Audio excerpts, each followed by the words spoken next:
بازار پاره گهرین زاخو بحث بالابونا پاره سخته. احسان خدانه ایک جنویسینگه این پاره گهرین زاخو بحثا جدایی پاره سخته دیگل پاره درزده که تو بیجه دنها دا همو جورین پاره سخته کفتیه بازاری. بله صدا ما قرتي وطبعا ما تلون حفكي كري وما هودي قرتني ومشي محكميش طبعا حوالي حوزه مشي محكميش ثربي بوباتي راسي وبوري مزار كسيجه ده هي دليفا يقدر مثلا ساكن سلام خمسه سلام ازدحامه تجاشتي ده شي قدت بوري سخطه مثلا زمن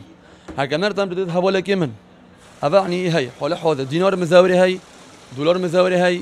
بوري تركي مزاوري هي تاتشنا بوري مزاوري كدي سيجه ده هي افتح حوالي حوزه هي جبر کو زاخو بازاره که سر سنوره دلیوک خواشتره بو ساختنا پاره سخت دنا و بازار زاخو دا زیده باری و چنده بازار زاخو وکریو کنترل کرنا بازاری به زحمته زاخو بجن باجره که سر سنوریش همی تا خوچینات نوازجین یاد ویژه کل دو که سلیمانی اربیل بورسن گردیت هین الوانج ها چلبتن دزگهت امنی پدر مسایتر بن سر بازاری زاخو بورسای بکریه دما بکری بتن عبد بیکاری جت کن بخوا در پت زانن کو پدر دلار خوای مزور نابی بازاری دا صرف بکن روز با روز بلا بونو دیتنا پاره سخت دنا و بازاری دا پتر و بربلافتر دبه لدای جارجی پولیسین زاخو دلا پاره خواه فرمی بلاف کریه دو تومت بار دگل 2600 دلار امریکی دگل وان دا بوهاتی نگرتنو